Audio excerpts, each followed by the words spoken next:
Hello friends, welcome in my channel read and learn by Ramesh sir. मेरे channel का नाम है read and learn by Ramesh sir. तो स्वागत है सभी बच्चों का हमारे इस प्यारे से चैनल में, ठीक है, read and learn by Ramesh sir में। तो मैं रमेश सर आज आपको क्लास 10th के फिजिक्स का अगला टॉपिक पढ़ाऊंगा। जैसा कि बोर्ड पे लिखा हुआ आप देख रहे हैं कि चैप्टर का नाम भी है प्रकाश का परावर्तन, और आज की हमारी टॉपिक भी है प्रकाश का परावर्तन, रिफ्लेक्शन ऑफ लाइट। ठीक है, आज की हमारी टॉपिक भी क्या है? रिफ्लेक्शन ऑफ लाइट यानी प्रकाश का परावर्तन। तो क्या होता है प्रकाश का परावर्तन, इसके बारे में 2 मिनट अच्छे से बात कर लेते हैं, फिर उसके बाद चित्र के माध्यम से दिखाएंगे और लिखित परिभाषा आपको दी जाएगी। ठीक है, तो आइए बात करते हैं कि क्या है प्रकाश का परावर्तन। तो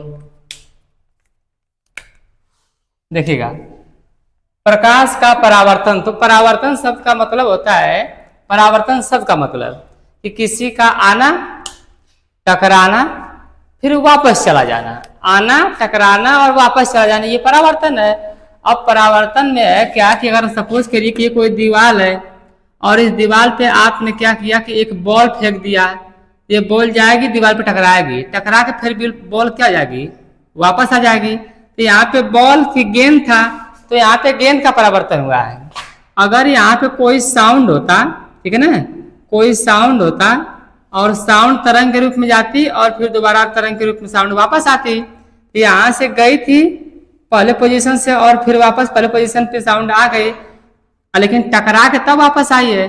तो किसी का जाना, टकराना, फिर वापस आना क्या है? परावर्तन है। तो यहाँ ध्वनि का परावर्तन है। इसी तरीके से अगर ये कोई ऑब्जेक्ट हो, अगर यहाँ से क्या करे, लाइट यानी प्रकाश की किरण जाए, इस पहले पोजीशन से जाए और किसी चीज से टकराए और टकरा के फिर वापस आ जाए पहले पोजीशन पे ही अपने इसी माध्यम में आ जाए जिस माध्यम से गया है। ठीक है, तो वापस आ गया। तो ये क्या है? परावर्तन है। लेकिन किसका परावर्तन है? प्रकाश का परावर्तन है। तो हमें परावर्तन तो पढ़ना है, लेकिन किसका परावर्तन पढ़ना है? प्रकाश का परावर्तन पढ़ना है। ठीक है, तो ये परावर्तन सबका मतलब तो समझ में आ गया कि किसी का जाना, टकराना, फिर वापस आना। ठीक है, परावर्तन है। तो जैसा कि आप देख रहे हैं, तो क्लास 10th में जो परावर्तन है, प्रकाश का परावर्तन यानी कि रिफ्लेक्शन ऑफ लाइट जो है, यह किसी दर्पण से नहीं बनाया गया, ये किसी चिकने सतह पे बनाया गया है। और सच्चाई भी है कि जो प्रकाश का परावर्तन होता है वो दर्पण से नहीं कहेंगे, कहेंगे कि किसी चिकनी सतह से हुआ प्रकाश का परावर्तन। ठीक है, तो प्रकाश का परावर्तन हमेशा चिकनी सतह बोला जाएगा, लेकिन चिकनी सतह में एग्जाम्पल के स्वरूप में हम दर्पण को ले लेते हैं। ये नहीं है कि हमेशा दर्पण से ही होता है प्रकाश का परावर्तन। देखिए, आइए यहाँ पे हम आपको चित्र के माध्यम से समझाने की कोशिश करते हैं।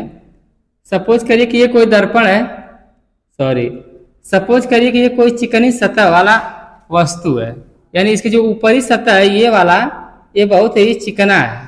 ठीक है ना, ये चिकना सतह है और नीचे पे पॉलिश गया है, और ये ऊपर से कोई भी प्रकाश स्रोत हो सकता है। और प्रकाश स्रोत में केवल सूर्य ही नहीं होता है। अक्सर सभी लोग लिख देते हैं कि यहाँ मान लीजिए कि सूर्य है, कोई किरणें आ रही है, इसका यह मतलब नहीं कि केवल सूर्य से ही आ रही है। ठीक है,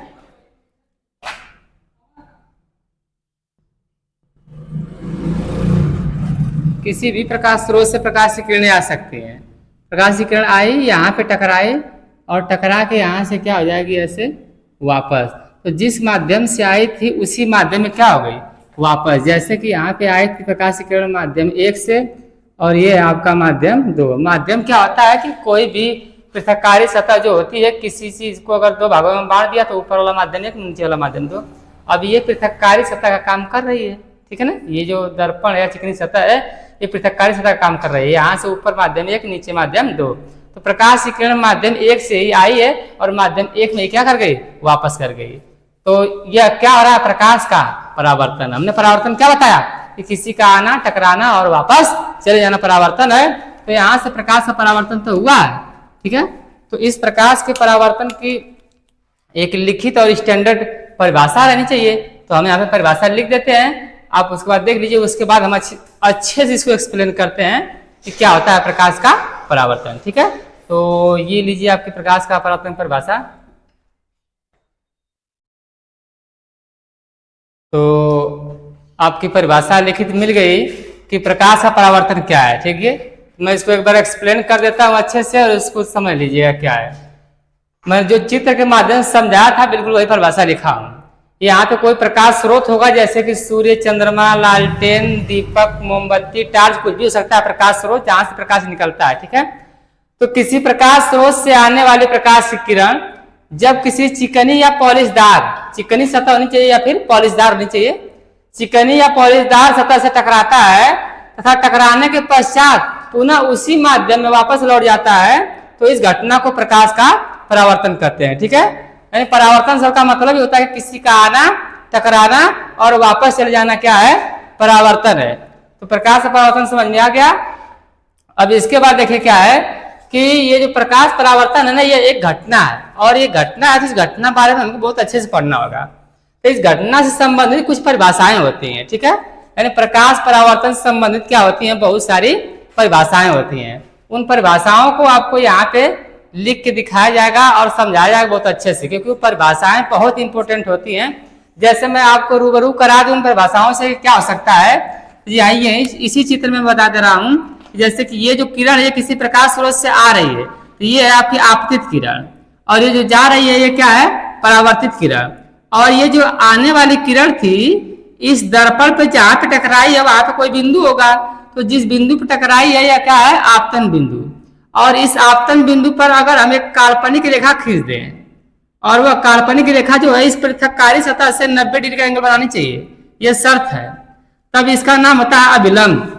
ठीक है, तो ये कौन सी लाइन है, यह अभिलंब है। ठीक है, और ये इस साइड भी 90 डिग्री का ही एंगल रहना चाहिए। यह पृथककारी सतह से 90 डिग्री का एंगल बनाता है कौन, अभिलंब। आपतित किरण के साथ 90 डिग्री का एंगल नहीं बनाएगा और परावर्तित किरण के साथ भी 90 डिग्री का एंगल नहीं बनाएगा। ये पृथककारी सतह, ये जो है इसी पृथककारी सतह कह सकते हैं या दर्पण की सतह, इसके साथ 90 डिग्री का एंगल बनाएगा। ठीक है, अब यहाँ पे आपतित किरण और अभिलंब के बीच में कुछ कोण बन रहा है तो इस कोण का नाम होता है आपतन कोण, और परावर्तित किरण और अभिलंब के बीच में भी क्या बन रहा है, एक कोण बन रहा है तो इस कोण का नाम होता है परावर्तन कोण। ठीक है, और ये आपकी जो चिकनी सतह देख रहे हैं इसी सतह से प्रकाश का परावर्तन हो गया है, तो इसी को हम बोल सकते हैं परावर्तक सतह। कौन सी सतह, परावर्तक सतह। जिस सतह से परावर्तन होता है उसी को परावर्तक सतह बोल देते हैं। और ये पृथककारी सतह भी है, इसका नाम दर्पण पृथक कर रहा है दो माध्यमों को, तो इसीलिए इसका नाम पृथककारी सतह भी हो जाएगा। लेकिन पृथककारी सतह के ऊपरी हिस्से को हम चिकनी सतह कह सकते हैं, नीचे वाला तो पॉलिशदार सतह है। और एग्जाम्पल स्वरूप ही हमने क्या ले रखा है, दर्पण ले रखा है। ठीक है, तो ये जो मैंने नाम बोला अभी मैं नाम लिखा नहीं हूँ, सिर्फ मैं बोला हूँ, वो नाम क्या है कि वो प्रकाश परावर्तन से संबंधित परिभाषाएं हैं। ठीक है ना, ये जो घटना है प्रकाश का परावर्तन, इससे संबंधित कुछ परिभाषाएं होती है जो बहुत ही महत्वपूर्ण है, उसको देखिए। हम यहाँ पे बता रहे हैं वो क्या होता है, तो अगली हेडिंग हम लगाते हैं कि प्रकाश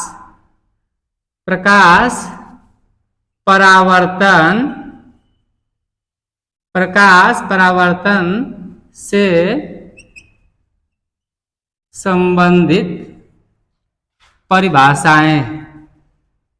प्रकाश परावर्तन से संबंधित परिभाषाएं। ठीक है, यहाँ पे हमने हेडिंग लगा दिया कि प्रकाश परावर्तन से संबंधित परिभाषाएं क्या होती हैं।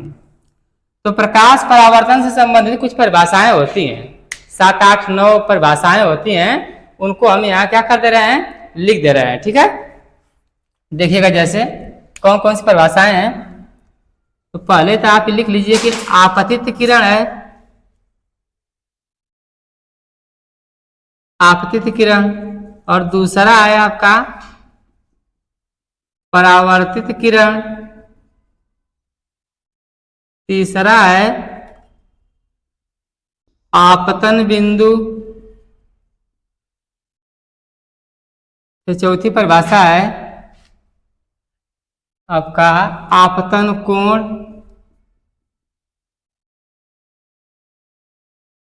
ठीक है, फिर इसके बाद हम आगे यहां लिख दे रहे हैं परावर्तन कोण,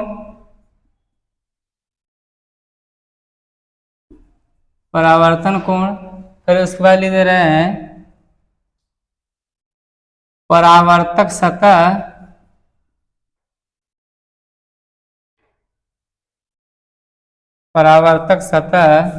और क्या छूट रहा है आपका, अविलंब छूट गया है अभी, ठीक है, अविलंब हो गया। और एक और नाम डाल सकते हैं इसमें, पृथककारी सतह, पृथककारी सतह, ठीक है। यही कुछ 7-8 परिभाषाएं हैं, और अगर कोई सामने आती परिभाषा तो हम उसका देख के नाम लिख देंगे यहाँ पे, ठीक है। ये है आपका, ये किससे संबंधित परिभाषाएं हैं, ये परावर्तन से संबंधित परिभाषाएं, जो आप घटना पढ़े हैं प्रकाश का परावर्तन, इस प्रकाश परावर्तन से संबंधित बहुत सारी परिभाषाएं हैं। इन परिभाषाओं को सीखना होगा। अगर ये परिभाषाएं सीखे हैं तो आगे चल के प्रतिबिंब कैसे बनता है, कौन सी किरण आ रही है, कौन सी किरण जा रही है, न्यूमेरिकल्स लगाने में सब कुछ मदद मिलेगा आपको। हाँ, डायरेक्ट अगर वहीं पढ़ेंगे तो कुछ नहीं आएगा आपको, इसलिए सीरियल नंबर से मेरी वीडियो देखते जाइए, आपको इस चैप्टर में कोई भी कंफ्यूजन नहीं होगा। तो ये आप इसको एक स्क्रीनशॉट ले लीजिए, फिर हम इसकी परिभाषाओं को लिख दे रहे हैं और लिखने के बाद आपको स्पष्ट समझा दे रहे हैं, ठीक है ना। ठीक है, नोट कर लीजिए, इसके स्क्रीनशॉट ले लीजिए।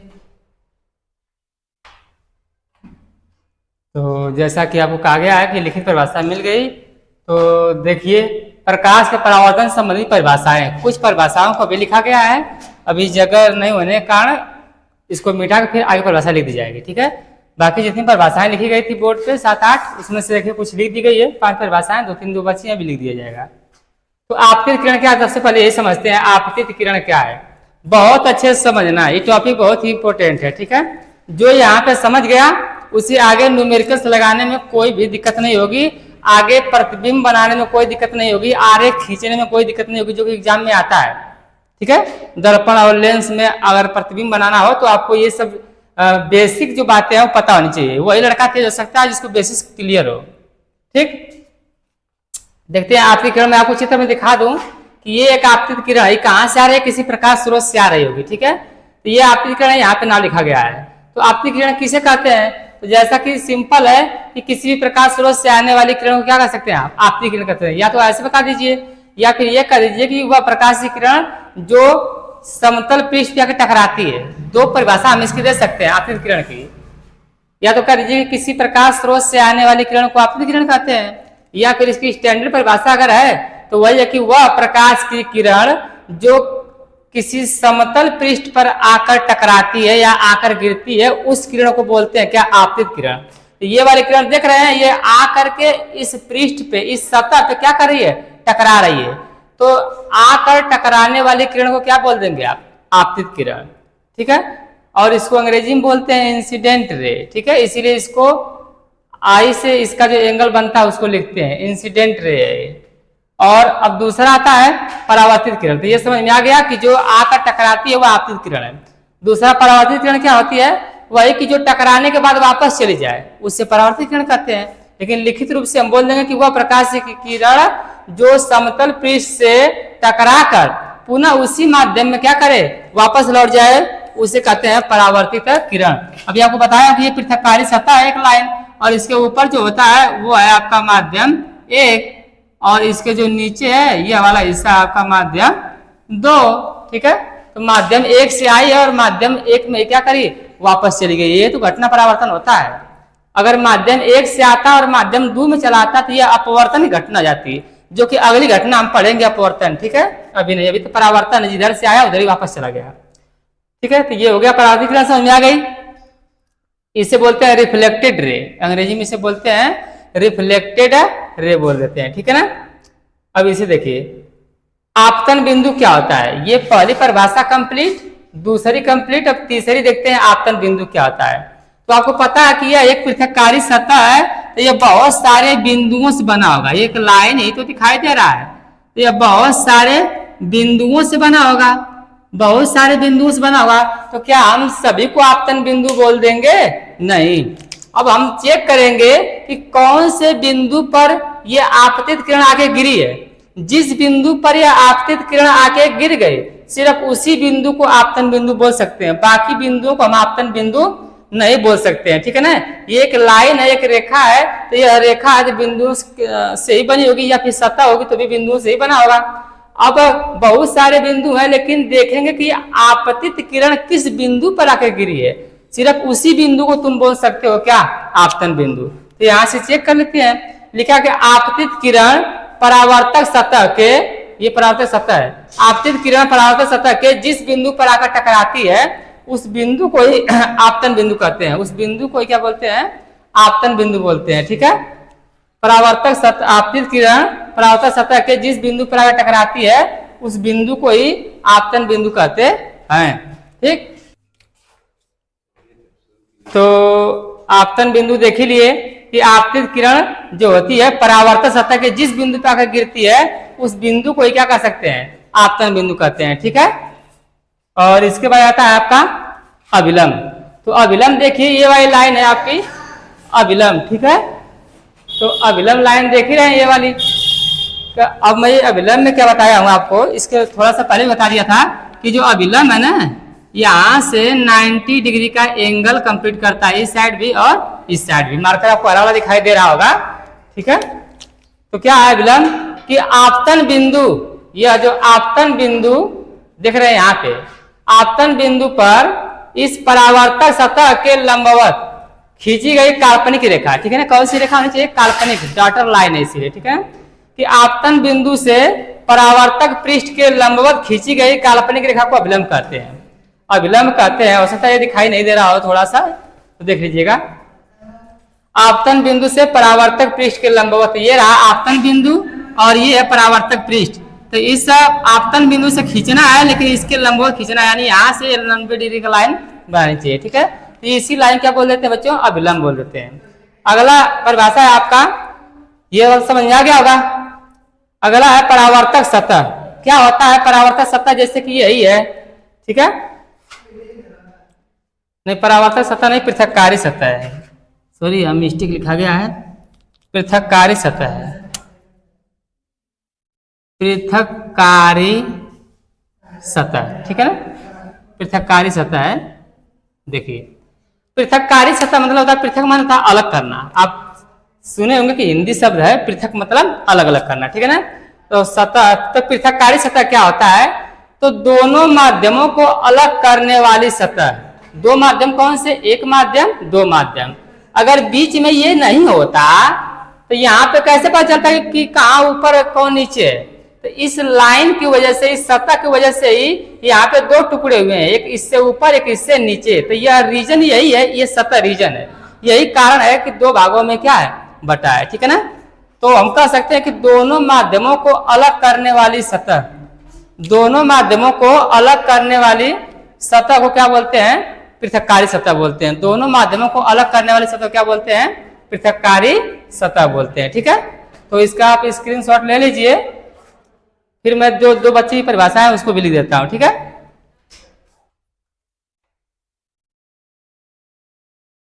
तो देख रहे हैं जो दो परिभाषाएं बची थी, तीन परिभाषाएं, उसको भी हम यहाँ पे देख लेते हैं। तुम्हारा बचा था आपतन कोण क्या होता है। ठीक है, बहुत ही आसान है, इसे मैं चित्र में पहले दिखा दूं कि यहाँ पे आपतन कोण है, यह किन दो लोगों के बीच में है, तो आपतित किरण और अभिलंब के बीच में है। ये परावर्तन कोण है, ये किसके बीच में है, परावर्तित किरण और अभिलंब के बीच में है। तो बस यही परिभाषा इसकी बन जाएगी। क्या बन जाएगा आपतन कोण का, कि आपतित किरण और अभिलंब के बीच, आपतित किरण और अभिलंब के बीच बनने वाले कोण को क्या कहते हैं, आपतन कोण कहते हैं। इसे आई से प्रदर्शित करते हैं, स्मॉल आई से प्रदर्शित करते हैं।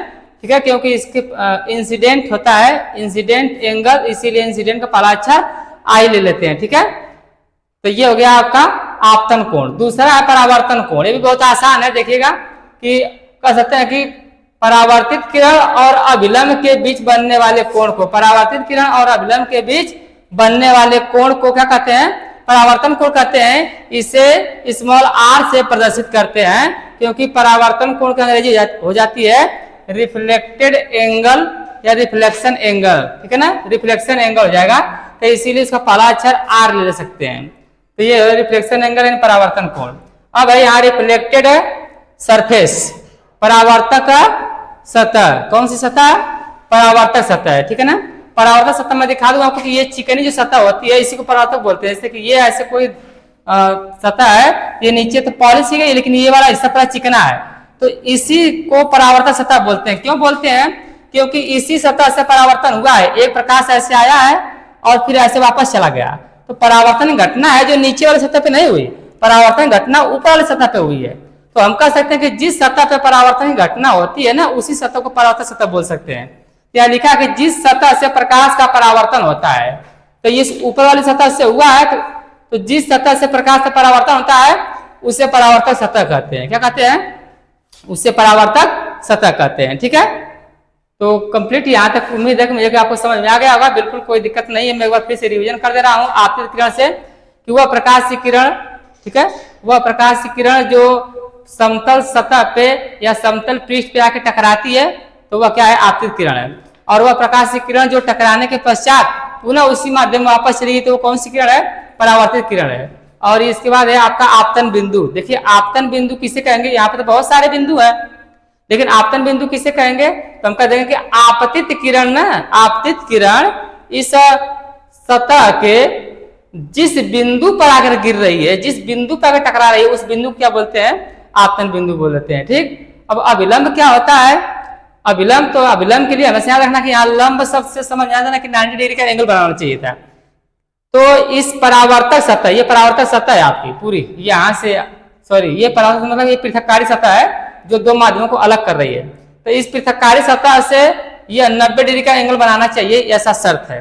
तो हम कह सकते हैं कि आपतन बिंदु के ऊपर खींची गई वह काल्पनिक रेखा जो पृथककारी सतह से 90 डिग्री का एंगल यानी कि एक समकोण बनाती है, वह क्या हो जाती है? आपका अभिलंब हो जाता है। ठीक, उसके बाद अगला था आपका कि परावर्तित किरण तो हो गया, अभिलंब हो गया।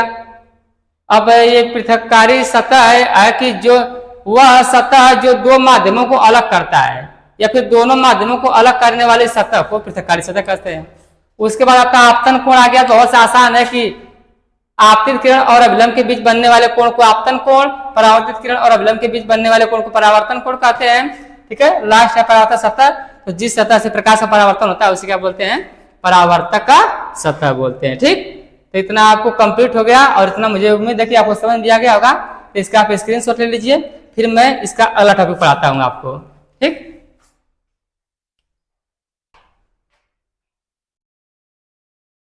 तो इधर है प्रकाश परावर्तन का नियम। अगली टॉपिक हमारी है प्रकाश परावर्तन के नियम। बहुत इंपॉर्टेंट टॉपिक है, एकदम जबरदस्त। एग्जाम में लिखने के लिए बराबर आता है, एग्जाम में लिखने के लिए बराबर हर वर्ष परीक्षाओं में देता रहता है, वार्षिक अर्धवार्षिक चाहे कहीं भी। ये बहुत ही इंपॉर्टेंट है, ये नियम पता होना चाहिए। ठीक है, ये देखते हैं प्रकाश परावर्तन का नियम, बहुत ही आसान शब्दों में आपको बताऊंगा मैं। देखिए, तो प्रकाश परावर्तन के जो है ना दो नियम होते हैं। कितने? दो नियम होते हैं। तो यहाँ पे हम लिख दे रहे हैं कि प्रकाश परावर्तन के दो नियम होते हैं। प्रकाश परावर्तन के दो नियम होते हैं। कौन कौन से वो दोनों नियम है? तो पहला नियम देखिएगा, किसी को भी नहीं अगर रट्टा मारने की जरूरत है, रट्टा मारने की जरूरत नहीं है बिल्कुल, बस यहाँ चित्र के माध्यम से ही कंप्लीट हो जाएगा। ये देखिएगा, पहला नियम क्या होता है कि ये कौन सी किरण है? आपतित किरण। ये कौन सी किरण है? परावर्तित किरण। और ये क्या है? आपतन बिंदु पर खींचा गया अभिलंब। तीनों का नाम ले सकते हो, कह दीजिए कि आपतित किरण, परावर्तित किरण और आपतन बिंदु पर खींचा गया अभिलंब, तीनों एक ही सतह में स्थित होते हैं। देखिए, यह परावर्तक सतह ऊपर वाली देख रहे हैं, इसी सतह पर तीनों के तीनों हैं। जैसे कि हम दिखाएं आपको कि ऐसे तीनों के तीनों हैं, तीनों के तीनों हैं एक ही सतह में। ऐसे कुछ इस प्रकार ये है, इस प्रकार कुछ है इस तरीके से कि ये आपकी आपतित किरण, ये परावर्तित किरण और ये बीच में क्या है? अभिलंब है। तीनों किस तल में है? एक ही तल में, मेरे हाथ के तल में है। तो यहाँ पे इस तल पे तीनों एकत्रित है, तो इसी को पहला नियम बोलते हैं। इसी क्या बोलते हैं? पहला नियम। कौन सा नियम? पहला नियम। ठीक, तो इस पहला नियम को हम यहाँ पे लिख दें। पहला नियम क्या बोल दिए कि आपतित किरण, आपतित किरण कामा परावर्तित किरण तथा आपतन बिंदु पर खींचा गया अभिलंब आपतन बिंदु पर खींचा गया अभिलंब तीनों एक ही तल में स्थित होते हैं। तीनों एक ही तल में स्थित होते हैं। ठीक है, जो हमने यहाँ चित्र के माध्यम से दिखाया वही हमने लिख दिया। ठीक है, कि आपतित किरण, परावर्तित किरण और आपतन बिंदु पर खींचा गया अभिलंब तीनों एक ही तल में क्या होते हैं, स्थित होते हैं। यही प्रकाश परावर्तन का पहला नियम है। कितना आसान है, आपको लिखते नहीं तो भी बता सकते थे चित्र के माध्यम से। दूसरा नियम देखिएगा क्या है। दूसरा नियम भी तो और आसान है, तो है ही नहीं, कुछ याद नहीं करना है। बस यहाँ पे देख रहे हैं, ये आपतन कोण और ये परावर्तन कोण दोनों आपस में बराबर होते हैं। यही दूसरा नियम है। क्या बोल देंगे, हम बोल देंगे कि आपतन कोण आई और परावर्तन कोण आर दोनों आपस में बराबर होते हैं। दोनों आपस में बराबर होते हैं और हमेशा बराबर नहीं रहेंगे। अगर ये जो सतह है ये उबड़ खाबड़ हुई तब तो ये आपतन कोण आई और परावर्तन कोण आर दोनों अलग अलग हो जाएंगे। और अगर ये परावर्तक सतह जो एकदम समतल हुआ, एकदम प्लेन, एकदम मुलायम हुआ, तो इस कंडीशन में हमेशा हमेशा आपतन कोण आई और परावर्तन कोण आर दोनों आपस में क्या रहेंगे, बराबर रहेंगे। ठीक है ना। तो यहाँ आगे लिख सकते हैं हम कि अर्थात यहाँ पे आप कह सकते हैं कि कोण आई इज इक्वल टू कोण आर। ठीक है, अतः आप क्या कह सकते हैं कि कोण आई इज इक्वल टू कोण आर। तो दोनों आपस में हमेशा क्या रहते हैं, बराबर रहते हैं। ठीक है, आपस में क्या रहते हैं, बराबर रहते हैं। यही प्रकाश परावर्तन क्या है, दूसरा नियम है। तो दोनों नियम आपके सामने है, लिख दिए गए हैं, बहुत आसान है। ठीक है, अब मैं एक हल्का सा छोटा सवाल बता दे रहा हूं। ठीक है, टाइम खत्म बर्बाद न करते हुए एक छोटा सा मैं न्यूमेरिकल बता दे रहा हूं, कैसे न्यूमेरिकल इस पे आ सकता है। बहुत ही सबसे हलवा न्यूमेरिकल इसका आता है। मैं चित्र के माध्यम से समझा दे रहा हूं, लिखूंगा नहीं न्यूमेरिकल को। जैसे मैंने यहाँ पे बोल दिया कि ये एक आपतित किरण है और यहाँ पे ये आपतन बिंदु है, क्योंकि आपतित किरण जिस सतह पे टकराएगी उस सतह को क्या, इस बिंदु को क्या बोल देते हैं, आपतित किरण परावर्तक सतह के जिस बिंदु पे टकराती है इस बिंदु को बोलते हैं आपतन बिंदु। तो आपतन बिंदु है, अभी यहाँ से टकरा के ऐसे निकल गया और यहाँ पे हम एक काल्पनिक लाइन खींचेंगे जो इससे कितना डिग्री एंगल बना रही होगी, 90 डिग्री एंगल बना रही होगी। ठीक है ना, ये अभिलंब है। और आपको पता है कि यहाँ वाला जो कोण बनेगा उससे आप बोल सकते हैं एंगल आई, बोल सकते नहीं, बोलते हैं। और इसी वाले को बोलते हैं एंगल आर। इसे एंगल आई और इसे एंगल आर, यानी ये आपका आपतन कोण और ये परावर्तन कोण। तो ऐसे आपको ये कोई सवाल दिया हुआ है, क्वेश्चन है ये आपके लिए, और इस क्वेश्चन में पहले से ही गिवन है। क्या गिवन है, जो हमारे लिए गिवन है वो है कि angle I is equal to 30 degree. पहले से गिवन है कि angle I is equal to 30 degree. और आपको फाइंड करना है, यानी कि पूछा है आपसे, यानी ज्ञात करना है आपको कि angle R is equal to question mark क्या होगा।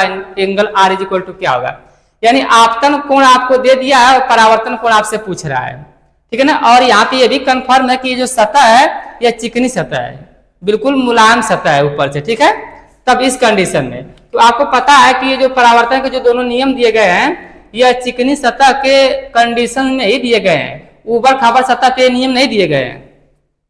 तो हमको दूसरा नियम पता है कि आपतन कोण और परावर्तन कोण हमेशा आपस में कैसे होते हैं, बराबर होते हैं। तो अगर यहाँ पे आपतन कोण आई अगर दे दिया है तो जाहिर सी बात है परावर्तन कोण आर भी क्या आ जाएगा, उतना आ जाएगा। तो जब हम सॉल्व करेंगे यहाँ पे तो हम लिख देंगे कि परावर्तन के नियमानुसार, अपनी मर्जी से नहीं, लिख देंगे कि परावर्तन के नियमानुसार, देख लेना दिखाई दे रहा है कि नहीं, परावर्तन के नियमानुसार angle I is equal to angle R, ऐसा हम जानते हैं। तो इसलिए आई की वैल्यू 30 डिग्री है, तो इसलिए एंगल आर की वैल्यू कितनी हो जाएगी, 30 डिग्री हमारा आंसर हो जाएगा। ठीक है ना, यही छोटा सा न्यूमेरिकल इस पे क्या है, आता है। अब अगली टॉपिक में हम आपको पढ़ाएंगे परावर्तन के प्रकार, जो 2 प्रकार के होते हैं, नियमित और अनियमित। ठीक है, फिलहाल इसका आप स्क्रीनशॉट ले लीजिए।